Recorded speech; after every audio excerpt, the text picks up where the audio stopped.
अस्सलाम वालेकुम students, my name is Hafiza Zafar. Welcome to my YouTube channel video short lectures by Hafiza Zafar. तो कैसे सब स्टूडेंट्स, उम्मीद करती हूँ सब खैरियत से होंगे। तो स्टूडेंट्स, आज मैं आपके साथ इंग्लिश 301 का लेसन नंबर 39 डिस्कस करने जा रही हूँ। इसके इंपॉर्टेंट टॉपिक्स आपको बताऊँगी। ये जो हमने प्रीवियस लेक्चर में स्टडी किया, डिस्कस किया 38 में, इसी के कुछ पॉइंट्स उन्होंने उठा के जो हैं 39 वाले लेसन में रख दिए हैं। मीन टू से कि उनको ज़्यादा फर्दर डिटेल में एक्सप्लेन किया हुआ है इधर, ठीक है। तो वो हम आज देखेंगे। तो होप सो आपको 38 वाला जो लेसन उसकी समझ आ गई होगी। काफ़ी ज़्यादा लेंथी था, लेकिन मैंने अपनी तरफ से पूरा बेस्ट दिया है।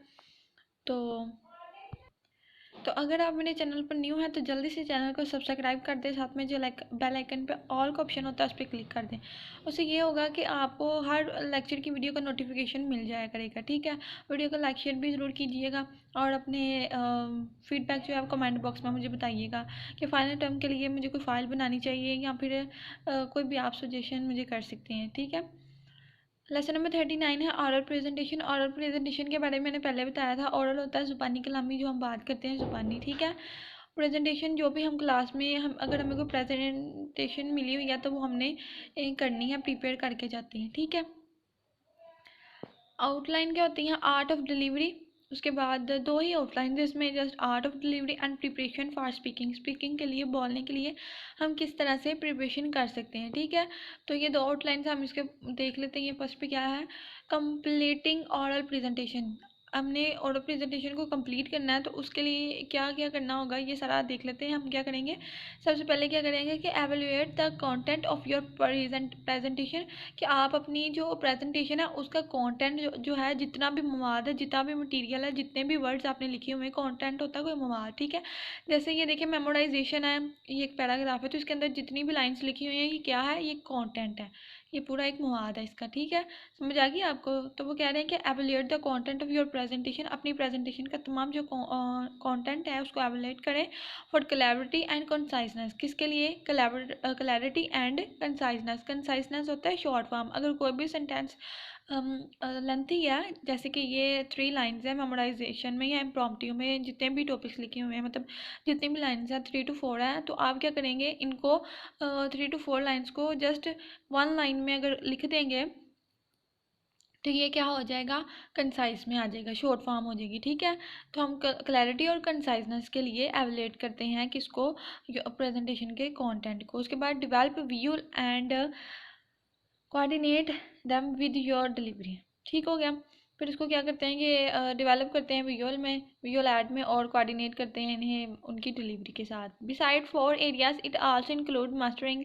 इसके अलावा जो है वो कह रहे हैं जो 4 एरियाज इसमें शामिल होते हैं वो ये भी हैं: mastering the art of delivery, preparing to speak, overcoming anxiety and handling question responsively. Clear हो गया स्टूडेंट? ये जस्ट आपने रीड करना है, इतना ज़्यादा ज़रूरी नहीं है, ठीक है। लास्ट पे आप देख लीजिएगा कि इसके जो 4 एरियाज़ हैं जिसमें क्या क्या होता है। हाँ जी, ये इतना ज़्यादा ज़रूरी नहीं, जस्ट आप देखें नेक्स्ट वाली जो इंपॉर्टेंट चीज़ें हैं, ठीक है। ये हमने पिछले टॉपिक में भी डिस्कस की थी, अगेन मैं आपको बता देती हूँ। एक्सटेम्पोरेनियस, ठीक है, ये क्या होता है? मेमोराइजेशन और इम्प्रॉम्प्टू, ये किसकी टाइप्स हैं? ये 3 टाइप्स हैं और प्रेजेंटेशन की। Clear students? अब इनको हम देख लेते हैं। This method of delivery is very carefully plan and practice. और कहने कि ये जो मेथड है डिलीवरी का, इसको बहुत केयरफुली तौर पर प्लान किया गया है और ये प्रैक्टिस है, ठीक है। इन इट इसमें क्या होता है कि the speaker make a presentation, एक जो स्पीकर होता है वो प्रेजेंटेशन को बनाता है किसकी वजह से, किसकी मदद से? With the help of N outline, किसी भी आउटलाइन की मदद से, नोट कार्ड की मदद से, और विजुअल एड्स, किसी भी विजुअल एड की मदद से। क्लियर हो गया? उसके बाद है इट इज़ वेरी पॉपुलर, ये बहुत ज़्यादा पॉपुलर होता है, बहुत ज़्यादा मशहूर है, एंड इफेक्टिव मेथड है ऑफ डिलीवरिंग अ स्पीच। और ये स्पीच को डिलीवर करने का बहुत ज़्यादा इफेक्टिव और पॉपुलर मेथड है। अच्छा, उसके बाद इन दिस मेथड, ये जो मैंने आउटलाइन किया ना जस्ट पहले, आप इसको देखें। इन दिस मेथड, इस मेथड में क्या होता है कि जो होल प्रेजेंटेशन होती है इज रीड अलाउड। कि आपका क्विज है, आपने याद रखना है कि जो एक्सटेम्पोरेनियस जो मेथड है उसमें क्या होता है कि जो होल प्रेजेंटेशन होती है उसको अलाउड रीड किया जाता है, ठीक है। इट हेल्प, ये किस में हेल्प करने में मदद देता है? आपको शॉर्ट क्वेश्चन आ सकता है कि ये किस चीज़ में हेल्प करता है? It help a speaker when the presentation has technical और कम्प्लेक्स टॉपिक। जब प्रेजेंटेशन जो है टेक्निकल और कम्प्लेक्स टॉपिक रखती है, कम्प्लेक्स होता है पेचीदा, ठीक है। तो ये आपके शॉर्ट क्वेश्चन भी हेल्प वाला और ये एक क्विज भी है, ठीक है। बाकी जो हाईलाइट नहीं हूँ मैं आपको बताती हूँ। In this way the speaker can glans at his notes, keep your eye contact and speak in a natural. आप क्या करेंगे कि अपना आई कॉन्टेक्ट जो है वो सही रखेंगे और स्पीक करेंगे, बोलेंगे नेचुरल कन्वर्सेशन टोन में, ठीक है। उसके बाद if you choose to read your speech practice enough so that you can still have eye counting with your ideas. वो कह रहे हैं कि अगर जब आप स्पीच कर रहे होंगे ना, स्पीक कर रहे होंगे या बोल रहे होंगे, ठीक है, तो आप क्या करेंगे, अपना आई काउंटेंट जो है अपनी ऑडियंस की तरफ रखेंगे, ठीक है। इससे अगर ऐसा नहीं होगा, अदरवाइज अगर ऐसा नहीं होगा तो योर स्पीच में बिकम बोरिंग, तो आपकी स्पीच जो है वो बोरिंग हो जाएगी।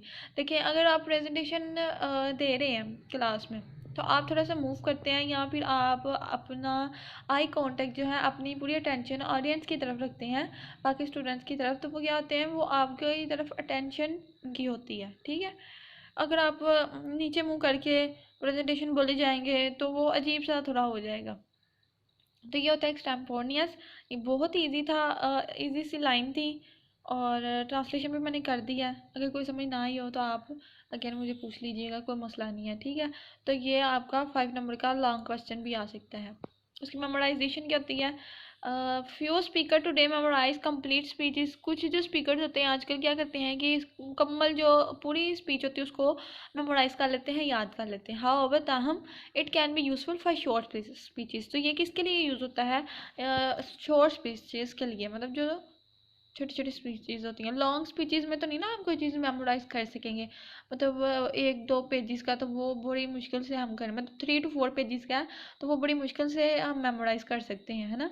लेकिन जो हाफ पेज की होती है हम क्या करते हैं कि उसको इजीली मेमोराइज कर लेते हैं स्पीच को। In case of a long speech में क्या होता है, often the first few words of a statement के जो पहले कुछ वर्ड्स होते हैं कैन बी मेमोराइज, उनको मेमोराइज हम कर सकते हैं। ज़ाहिर सी बात है, जब स्पीच के स्टार्टिंग से हमें कुछ आता होगा, याद होगा, तो फिर ही हम नेक्स्ट फॉरवर्ड करेंगे ना, मीटू से नेक्स्ट बोल सकेंगे अपनी स्पीच को। दिस टेक्निक में sound like a robot.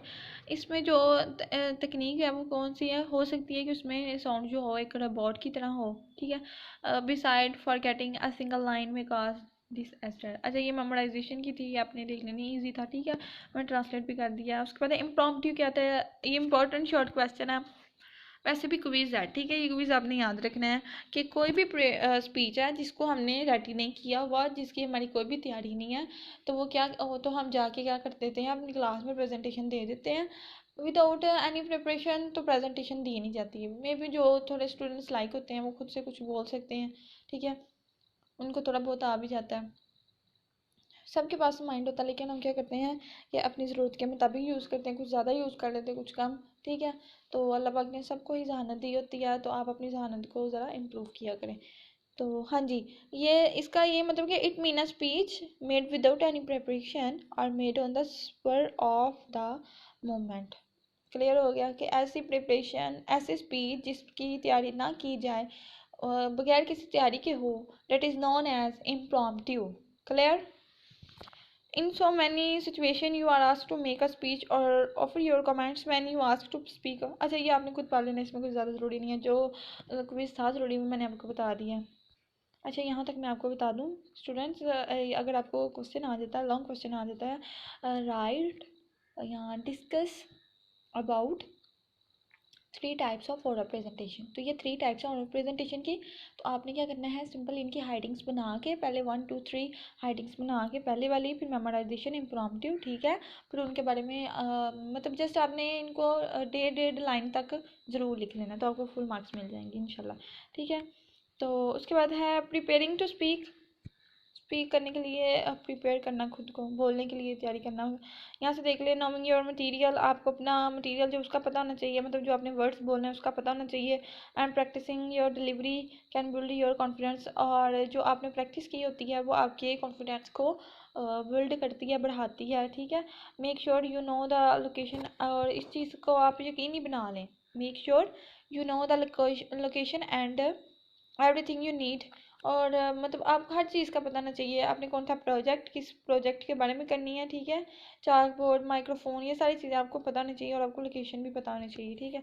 If you are addressing audience that does not speak your language, consider using an interpreted important aspect to take into account। And sorry are cultural difference in appearance, mannerism और customs. तो अगर आपको preparing speaking का आ भी जाता है, मतलब इसमें ज़्यादा जो ज़रूरी था वो ये मैंने हाईलाइट किया, ये आपने बस देख लेना और कुछ नहीं है इसमें ज़रूरी। ठीक है, मुझे नहीं लगता ये शॉर्ट क्वेश्चन है या कुछ भी। अच्छा जी, ओवरकमिंग एंजाइटी, ये वही टॉपिक्स हैं जो हम फर्स्ट वाले पैराग्राफ में देख रहे थे। इफ़ यू आर नर्वस, अगर आप नर्वस हैं अबाउट फेसिंग ऑडियंस को फेस करने में, and experience stage for right, prepare more material, तो अपना जो मटेरियल है, अपने जो आपकी स्पीच है उसको अच्छे से और तैयार करें। ठीक है, ताकि आप जब ऑडियंस के सामने जाएं आपको कोई हेजिटेशन फील ना हो और आप भूल ना जाए सारा कुछ। ठीक है, ये होती है एंजाइटी ओवरकमिंग। शो कॉन्फिडेंस, आपको कॉन्फिडेंस शो करवाना चाहिए। देखिए स्टूडेंट्स, आपको पेपर आता है नहीं आता, या आपको कोई काम आता है या नहीं आता है, वो अलग सी बात है, लेकिन आपका जो कॉन्फिडेंस है बहुत ज़्यादा मैटर करता है। ठीक है, इन माय व्यू कॉन्फिडेंस जो है हर इंसान में होना चाहिए, लेकिन कॉन्फिडेंस जो है हक की राह में होना चाहिए। सच की बात अगर हो रही हो तो उसमें, ये नहीं कि आप झूठ बोल रहे हैं तो उसमें आप कॉन्फिडेंस अपना बिल्ड करें। नो, अगर आप अपने राइट पे हैं, आपने सही बात किया है, तो आप अपने कॉन्फिडेंस में रहें। जहाँ आपको लगे कि आपकी मिस्टेक है तो आप उसको एक्सेप्ट कर लें, क्योंकि जहाँ आपकी मिस्टेक्स होती हैं उनको एक्सेप्ट करना ही ज़रूरी होता है।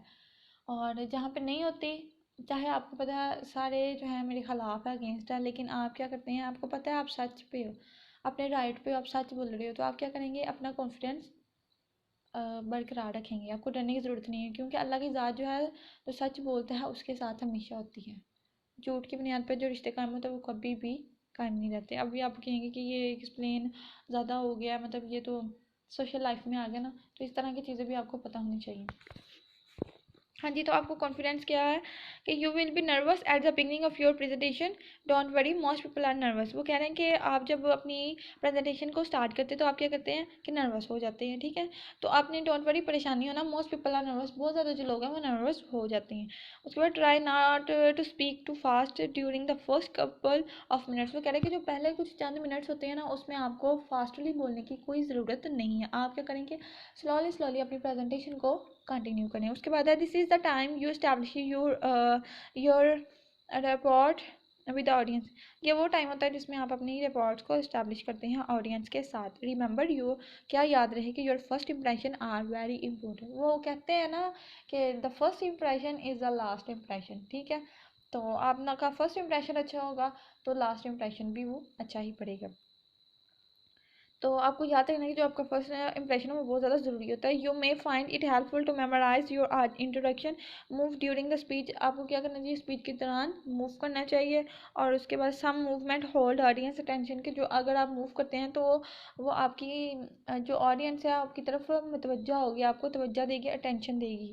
ठीक है, उसके अटेंशन जो है बरकरार रहेगी, होल्ड होता है बरकरार रखना। ठीक है, if you are seated shift position in your chair. अगर आप बैठ के प्रेजेंटेशन दे रहे हैं तो आपको क्या करना चाहिए कि अपनी पोजीशन जो है चेंज कर लेनी चाहिए, शिफ्ट कर लेनी चाहिए इन योर चेयर, अपनी चेयर से, या गैस, हाँ जी guess, a bit more with your arms, अपने बाजुओं को भी मूव करते हुए। जी, तो ये था शो कॉन्फिडेंस। मैं आपको एक एक वर्ड ट्रांसलेट कर देती हूँ, जैसे छोटे छोटे बच्चों को बताना होता है ना, क्योंकि मेरा खुद भी होता है कि कोई चीज़ भी इस टॉपिक में ना रह जाए, मैं खुद से सेटिस्फाई हो जाऊँगी। जी बिल्कुल, मैंने अच्छे से ज़्यादा डिस्क्राइब किया। बॉडी लैंग्वेज, अब आपको आपकी बॉडी लैंग्वेज भी अच्छी होनी चाहिए। ये नहीं कि आप प्रेजेंटेशन दे रहे हैं, आपका हाथ उधर को जा रहा है, आपकी लेग कहीं जा रही है, आपको पता ही नहीं, होश ही नहीं है, और आप प्रेजेंटेशन दे रहे हैं। ठीक है, नहीं, पहले आपकी body language, confidence, overcoming anxiety, ये सारी चीज़ें जो हैं आपको मेंटेन रखनी होगी। Stand rather than sit when you are delivering your presentation. वो कह रहे हैं कि आप खड़े हो जाएं जहाँ पे, यहाँ सिट हो जाएं अगर आपने जिस तरह वहाँ पे अवेलेबल होगी सूरत हाल प्रेजेंटेशन देने की, कि आप खड़े होकर देना चाहते हैं या बैठ के। ठीक है, तो you are delivering your presentation and try to be aware of any repetitive hand gesture और वर्कड मैन्यूवर। अच्छा, इसका वो कह रहे हैं कि आपको क्या करना चाहिए कि जब आप प्रेजेंटेशन दे रहे हैं तो आपको बार बार जो आप एक ही अपने हैंड का स्टाइल रख रहे होते हैं वो उसे आपको अवॉइड करना चाहिए थोड़ा सा।